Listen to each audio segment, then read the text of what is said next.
At our ranch, we have a peak, it's called Squaw Peak. And it's like any mountaintop, but it looks like you can just walk up to it. What happens is, once you start walking up, there's huge canyons and valleys.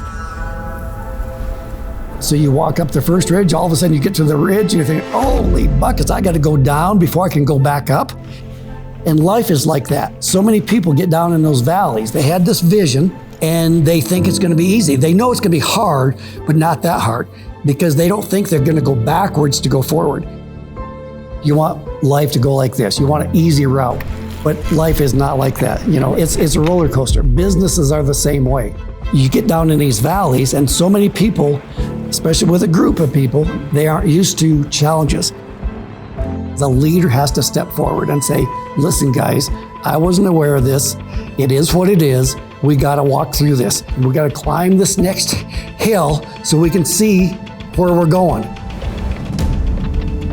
The core value at WyoTech has always remained strong. And that's what kept WyoTech going. So even despite some of the craziness of ownerships and being bought and sold and almost closed down, there's always been a core set of people and employees that have kept the brand strong.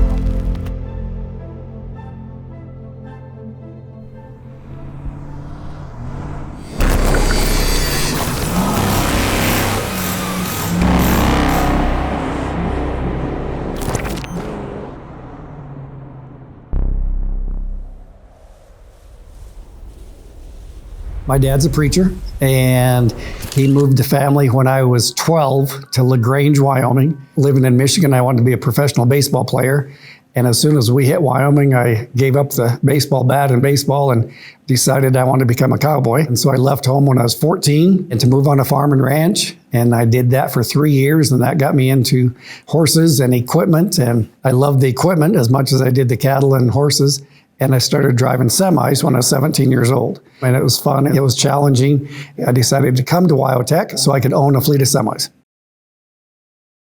Halfway through school, I had an amazing teacher. His name is Marlo Jones. And he's the one that my lights went off. I said, to heck with owning a fleet of semis, I want to come back and teach. So I graduated as a 19-year-old, and 5 months later, I begged my way into teaching at 19. That started a 26-year crazy career at WyoTech. My first 26 years anyway. Ranching, I love it. So that's my second passion. But I also like challenges and big challenges. And I like people. And so out at the ranch, you know, you can talk to your cows all day long, but you don't get much of a response. I decided to get back into school business, and that's when I started doing turnaround companies that were in the school business that were going to go bankrupt.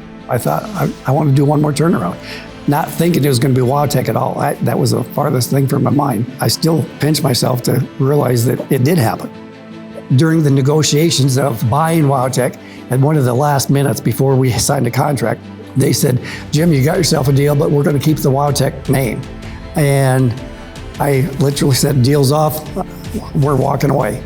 Even though your brand, personally, professionally, business-wise, sometimes goes through the mud, it's still your brand. And I was so committed to the WyoTech brand that I didn't care if it had gone through the mud. We were going to reestablish that. And that's happened to me. It's happened to most people in the world. If it hasn't, it probably will. The CEO said, okay, you can have the name. And I thought, boy, good thing I didn't second guess myself.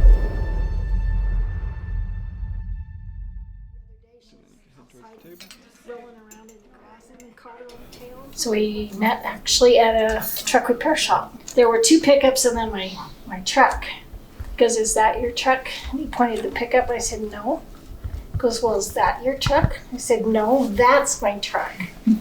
So he climbed up in there and sees that it has 18 gears and thinks that's really cool. The girl could drive an 18-geared truck. So I only talked to her for a few minutes, but asked her name and she told me, but I couldn't remember it, which is pretty typical. That night on the way home, I thought, man, she's a pretty nice girl. I ought to at least ask her out once. And I remembered her last name was Carpenter. That's all I remembered. Her mom picked up the other phone and she says, who are you looking for? And I said, well, I'm not sure. I said, I met one of your daughters driving a wheat truck. She's, oh, that's Mary. Well, actually, there were 3 of us driving, but I was the only one at the repair shop. And she told her mom that she met me. So she said, oh, that was Mary. Oh, yeah, that's who I want to talk to. Over Christmas break, I was feeding cows for a guy in a feedlot and invited her over to help feed cows. And then actually proposed to her. She said yes. We've got 45 years in, and I was so committed to WyoTech and my business and my career and everything else. And so she's been a huge supporter of me behind the scenes making this thing work. For Jim and his wife Mary, who is the backbone, almost the silent hero at WyoTech, they need to be recognized for more than what they've done to grow WyoTech. It's what they do for the community. It's what they do for the people in their lives. It would not have happened without her. So, yeah, true story.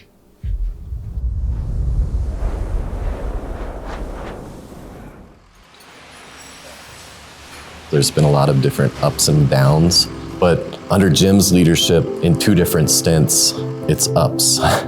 It's growth. It's people who believe in this place. Not only has the school grown, but the students win, the employees win, the industry wins, the community wins. And so, it deserves a lot of credit. He has put people in key positions to make sure stuff gets done. He has a lot of trust in his team to make sure things are getting done and being done properly and meeting the criteria that he would expect. He is a great leader, and he allows us to be nimble and make key decisions. Jim has a huge heart. He's a very generous person, has a great vision. He loves WyoTech. He breathes WyoTech, and so that energy comes down to the leadership team. He is kind of a maverick. He's actually taken what he's learned through the years. He relies heavily on the management team to keep the direction going and keep the vision going. It just keeps getting better and better with every day. Our vision is best training, best student experience, and best outcomes. We all are focused on the same purpose, and that is to train students to make sure that they're successful, and their success will lead to our success.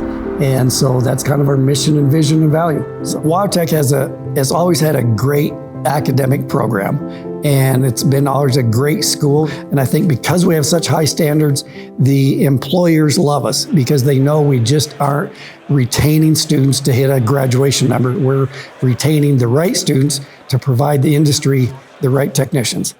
The trades have never been so lucrative and needed as they are right now. And I love seeing people succeed. Our students change so much in 9 months. They come in as an 18-year-old as a whole, fresh out of high school, and they leave as pretty mature men and women because they're structured, they're confident, and to see that, there's nothing better. I'm not a CEO, I'm a catalyst. I bring people together to make things stronger and better. Where a CEO, they've got all the answers. They demand this and have this perfect vision, everything else. Well, I have a vision, but it's not perfect by any means, and I'm not smart enough to get there by myself, but I can bring people together and set the standards and the vision and have them help me get there. So I'm a catalyst that hopefully brings people together as an organization with a common goal and common vision where we're going places. I mean, branding of a company came from the old cattle days, and so you want a brand that you feel proud of.